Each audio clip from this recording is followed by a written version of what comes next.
Do I have your attention now? Aloha. Ya, karena nggak ada liga yang menarik pertandingan, jadi gue mau bahas satu topik dalam rangka menyambut kualifikasi Piala Asia U20. Timnas Indonesia kita akan segera bertanding di grup stage, yaitu Wonderkid Indonesia yang pada saat masa mudanya top tapi gagal bersinar ketika sudah beranjak dewasa. Nah, ada beberapa nama yang mungkin kalian sudah pernah dengar sebelumnya dan banyak di luar sana, tapi ini gue ingin menyebutkan beberapa nama yang uh, bisa dibilang sangat disayangkan mereka gagal bersinar ya. Nah, yang pertama itu ada Irvin Museng, kelahiran Makassar 1991, sekarang umurnya 31 tahun. Dia itu terkenal karena dia top skor Danone Cup pada 2005. Posisinya striker, tinggi 170 cm.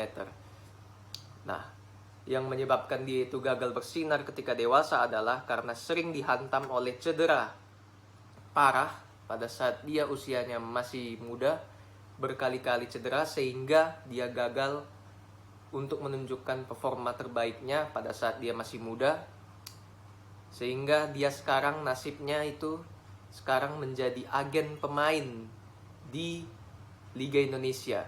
Dan dari media sosialnya juga terlihat bahwa dia sudah menyalurkan beberapa pemain di Liga 2 ya. Ya, tentunya nggak bisa dibilang karena cedera juga merupakan faktor utama yang menjadi penghambat bagi seorang atlet itu untuk bisa berkembang. Lalu yang kedua ada Alan Marta. Kalian mungkin sudah tidak asing lagi dengan mendengarnya.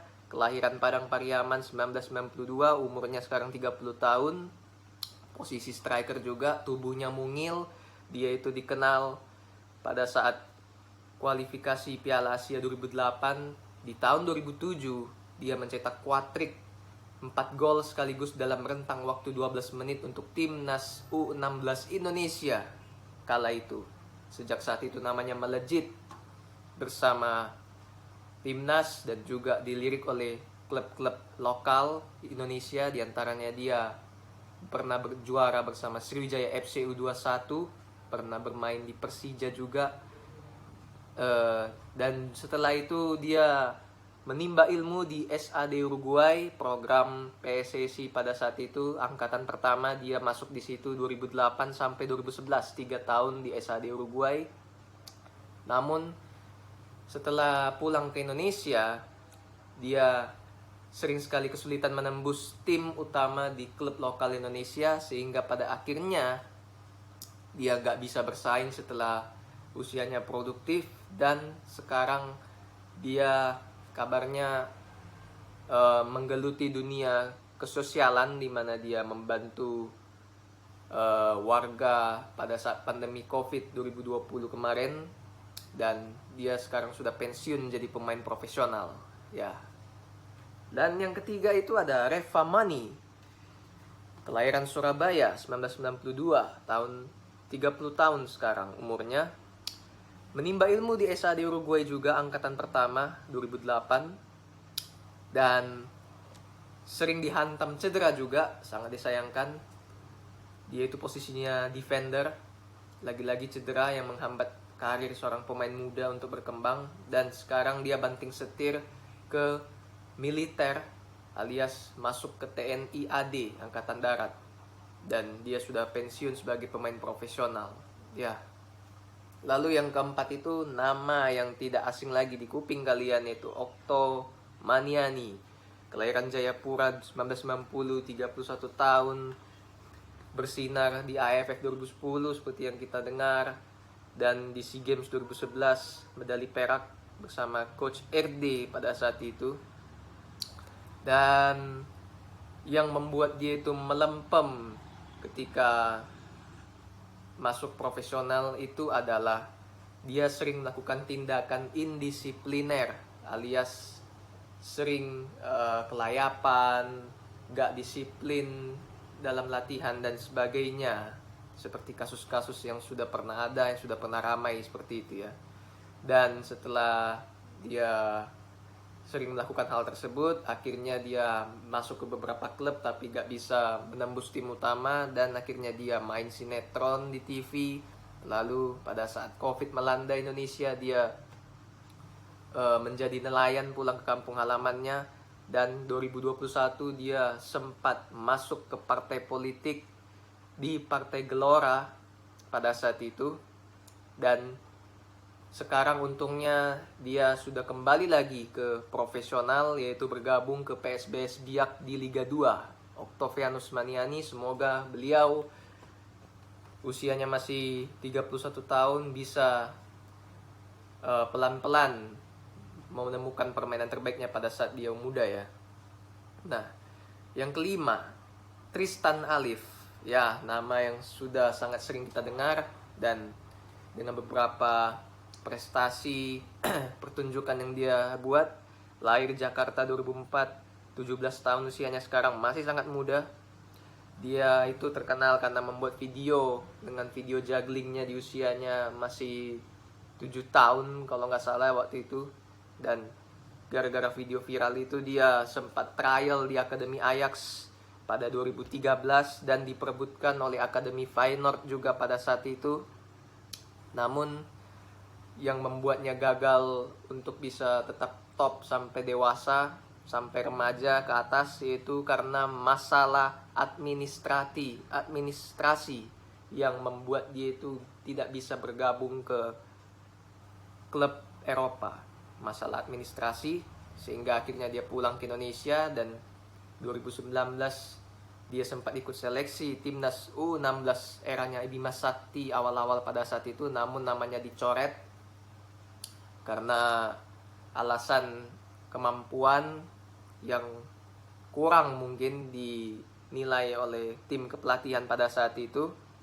Mungkin pelatihnya pada saat itu menilai bahwa dia bermain bola hanya mengandalkan skill, tapi tidak mempunyai visi bermain ataupun passingnya kurang dan sebagainya. Hal-hal teknis lah ya, makanya dicoret. Padahal pada saat dia ikut seleksi timnas U16 itu, dia sampai rela melepaskan kesempatan dia untuk trial di Eropa, tepatnya di Belanda. Tapi sayangnya keputusan itu malah membuat dia dicoret, dan akhirnya sekarang dia belum bisa bergabung ke klub profesional manapun dan sering bermain fun football bersama teman-temannya. Ya, Tristan Alif, 17 tahun, usia masih sangat muda. Kalau dia masih punya eagerness untuk bisa menjadi pemain profesional, ya masih ada peluang, masih ada harapan dengan usianya masih muda ini. Kita lihat seperti apa ke depannya. Dan dua nama terakhir ini adalah nama-nama yang sangat familiar di telinga kita semua. Itu ada Samsir Alam, kalian semua udah tahu, kalian bisa baca semua bionya di Wikipedia seperti apa. Dia jebolan SA di Uruguay juga, dijuluki oleh The Next Bambang Pamungkas, tapi akhirnya melempem. Pernah bermain di luar negeri bersama DC United, melempem karena memang masalah popularitas, masalah beban yang di pundak dia yang cukup berat kala itu, sehingga dia gagal membuktikan.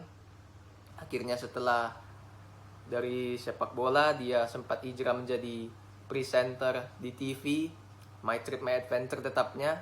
Tapi setelah itu dia kembali ingin merajut asa bersama tim Rans bentukan Raffi Ahmad. Pada saat ini dia kembali ke profesional, usianya masih ya kepala 3 awal.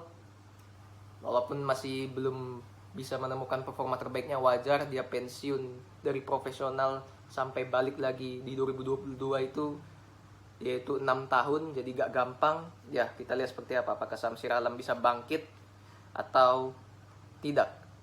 Dan yang terakhir ini adalah sebenarnya belum gagal sih, tapi ini merupakan opini pribadi gue. Kenapa gue masukkan nama ini, itu Bagus Kavi. Nah, Bagus Kavi ini kita tahu semua bersinar di U16 eranya Fahri Husaini, posisi striker, menjadi the next BP juga katanya, dan dia juga mengidolakan beliau. Sering mencetak gol di usia muda, sampai ikut program Garuda Select di Inggris, bersinar juga di sana, sampai pada akhirnya dia dihantam cedera di sana, patah kaki, dan akhirnya harus pemulihan lama. dan sempat balik ke Indonesia, mendapatkan tawaran dikontrak oleh FC Utrecht pada 2020 lalu, dan dia menerimanya. Tapi di sana dia lebih lama berkutat pada cedera yang dia alami, cedera mata, cedera yang kakinya, sehingga jarang dimainkan, bahkan hanya dimainkan pada saat permainan persahabatan. Akhirnya diturunkan levelnya main di Young Utrecht alias tim youth-nya Utrecht, tidak di senior, tapi dia gagal tembus tim pelapisnya, bahkan akhirnya kontraknya tidak diperpanjang, dan sekarang dia mendapatkan kesempatan kedua kalau gue bilang setelah pulih dari cederanya. Sekarang sudah bersih, dia bermain di Yunani bersama Astera Tripolis, Liga 1 Yunani, dan gue bilang Bagus Kavi usianya masih 20 tahun ya, menjelang 21 mungkin, tapi gue bilang dia harus memanfaatkan kesempatan ini di Yunani. Dia harus bisa membuktikan bahwa dia itu masih bisa bersaing, masih bisa mempunyai kemampuan. Kalau sampai dia gagal lagi di Yunani, gue bilang karir dia selesai dan dia nggak akan bisa berkembang. Tapi kalau dia bisa membuktikan, bisa mendapatkan menit bermain yang lumayan dan bisa membuktikan kemampuannya di Yunani, dia masih ada harapan. So, kita lihat seperti apa Bagus Kavi. Jangan sampai dia berakhir gagal seperti teman-temannya di masa lampau yang sudah pernah ada sebelumnya. Dan ya, itu aja nama-namanya. Masih banyak nama lain di luar sana, tapi gak mungkin dibahas satu-satu. Inilah nama-nama yang menurut gue patut kita telaah apa penyebabnya. Jadi ada penyebabnya cedera, ada penyebabnya popularitas, dan ada penyebabnya karena indisipliner. Say goodbye to the other side.